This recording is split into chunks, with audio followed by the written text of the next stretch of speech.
साथियों, कल देश ने बापू का जन्मदिन मनाया और आज एक बेहद अप्रिय घटना, ऐसी घटना जिससे हिंदुस्तान की आत्मा पर वार किया गया है। ये 6 किसानों को ही नहीं रौंदा गया है, ये हिंदुस्तान की आत्मा को, हिंदुस्तान के संविधान को, हिंदुस्तान के लोकतंत्र को रौंदने का प्रयास किया गया है।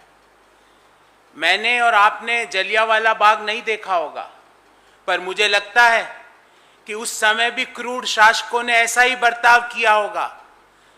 उस समय भी ऐसी ही घटना हुई होगी कि पहले देश के गृह राज्य मंत्री अजय मिश्र भाषण देते हैं और कहते हैं सुधर जाओ नहीं तो 2 मिनट में ठीक कर दूंगा। यह उनका भाषण है। सोशल मीडिया के सारे प्लेटफॉर्म्स पर यह भाषण मौजूद है और उसके बाद अब तक मिली जानकारी के अनुसार 6 किसानों को सरकार के अभिमान, सरकार के गुरूर ने अपनी गाड़ियों के टायर के नीचे रौंदने का काम किया है। उनकी क्या गलती थी? वो क्या मांग रहे थे? वो मांग रहे थे अपनी फसलों का उचित दाम। वो क्या मांग रहे थे? वो मांग रहे थे इन 3 काले कानूनों को वापस लो। वो क्या मांग रहे थे? वो अपने बच्चों का भविष्य मांग रहे थे। और सत्ता में चूर, सत्ता के गुरूर में चूर लोगों ने, मंत्री जी के पुत्र ने अपनी गाड़ी से उन किसानों के बच्चों को, अन्नदाताओं के भावी पीढ़ी को रौंदने का काम किया। क्यों किया ऐसा? उन्होंने क्या गलती करी? क्या यह लोकतंत्र को रौंदने का प्रयास नहीं है? क्या हमारे लोकतंत्र में अपनी मांग को लेकर सरकार के सामने अपना मांग लेकर धरना प्रदर्शन करने का अधिकार नहीं है क्या? क्यों आप में इतना गुरूर आ रहा है? क्यों आप में इतना अभिमान आ रहा है? अरे ये तो वो भूमि है जहां पे सर्वज्ञानी महाज्ञानी रावण का भी अभिमान नहीं टिक सका था। आप तो क्या चीज हो?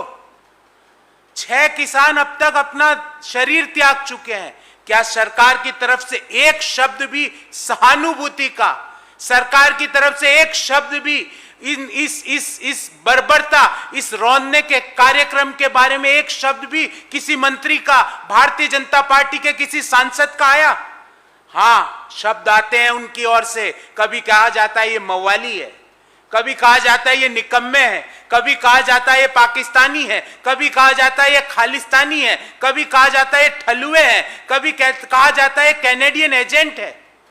पर किसी के मुंह से यह नहीं निकलता कि 700 से ज्यादा अन्नदाता पिछले 10 माह से अपनी मांगों को लेकर प्रधानमंत्री जी के आवास से 20 किलोमीटर दूर बैठे हैं। किसी के पास समय नहीं है। 8 महीने 10 दिन हो चुके हैं बातचीत बंद हुए, पर किसी के पास समय नहीं है कि उन किसानों से जाकर पूछे कि आपकी व्यथा क्या है, आपकी मांग क्या है। क्यों भारत में आज एक किसान खेती से 27 रुपए मात्र कमा रहा है? इसका जवाब कौन देगा? ध्यान रहे, ये अजय मिश्र जी का क्षेत्र वही क्षेत्र है जहां पर एक महिला ऋतु सिंह जब अपना नामांकन भरने जाती है तो उसके साथ क्या दुर्व्यवहार हुआ, किस तरह से चीरहरण हुआ, वो देश ने देखा। ध्यान रहे, आज ही के दिन इन्हीं के एक और मुख्यमंत्री, जिनका मैं वीडियो आपको सुनाना चाहूंगा, और सुनिए, ये इनकी लोकतंत्र और संविधान में संवैधानिक पदों पे बैठे लोगों का विश्वास है। आप लोग सुनिए।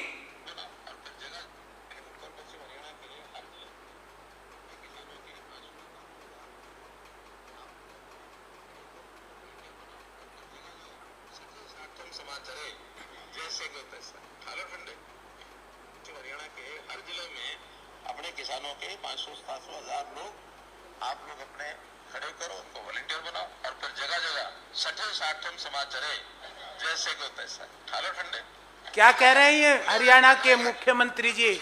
मैं आपको बोल के सुना देता हूं जो ये बात बोल रहे हैं। भाजपा के समर्थक लोग आंदोलनकारी किसानों पर लट्ठों से हमला करें, ये संवैधानिक पद पर बैठे व्यक्ति बोल रहे हैं।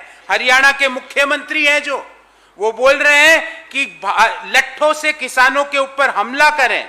फिर यही नहीं रुकते हैं वो कहते हैं जेल जाने और वहां से नेता बनकर निकलने में आपको कोई नहीं रोक सकता। बोलते हैं जेल चले जाओ और वहां से नेता बन के निकलो। मतलब हिंदुस्तान में लोकतंत्र में अब किसानों पे जो हमला करता है उसको भारतीय जनता पार्टी अपना नेता बनाना चाहती है। होम मिनिस्टर अजय मिश्र, जिनके अधीन क्या आता है, पुलिस, कानून व्यवस्था, उनके सुपुत्र अपनी गाड़ी से किसानों को रौंद देते हैं। और वो कहां है, उनका क्या वक्तव्य है? देश के गृह मंत्री, कैबिनेट मंत्री, उनका क्या वक्तव्य है? देश जल रहा है पर किसी का कोई वक्तव्य नहीं है। इस बाबत हमारी 3 मांगे हैं। पहला, तुरंत प्रभाव से गृह राज्य मंत्री अजय मिश्र अपना त्याग पत्र दें और उन किसानों से माफी मांगे जिनको कुचलने का प्रयास उन्होंने किया, जिसमें 6 लोगों ने अपने प्राण अभी तक की जानकारी के अनुसार त्याग दिए। हमारी दूसरी मांग है कि किसके आदेश पर यह रौंदने का कार्यक्रम हुआ, इसके बारे में सुप्रीम कोर्ट के सिटिंग जज की अध्यक्षता में एक जांच कमेटी बने और वो दोषी लोग, उन गाड़ियों को चलाने वाले लोग, उन लोगों की जांच हो ताकि पता चले कि किन के आदेशों की वो पालना कर रहे थे। हमारी तीसरी मांग और बेहद गंभीर मांग है, हरियाणा के मुख्यमंत्री को तुरंत बर्खास्त किया जाना चाहिए।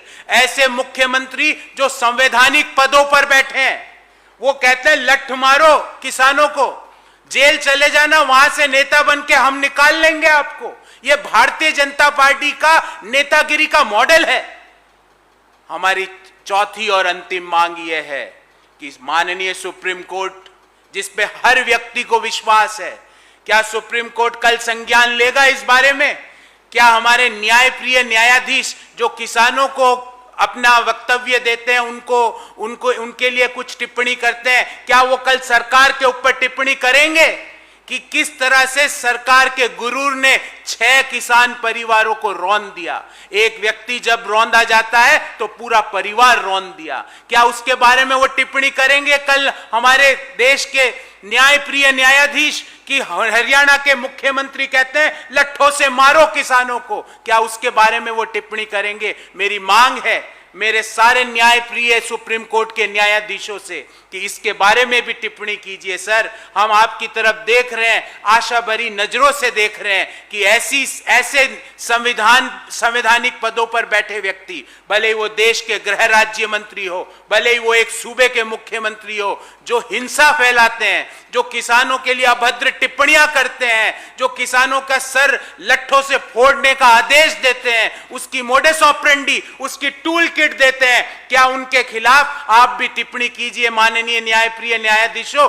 मैं आपकी तरफ, कांग्रेस पार्टी का हर कार्यकर्ता और देश का हर व्यक्ति आपकी तरफ सकारात्मक नजरों से देख रहा, आपका इंतजार कर रहा है।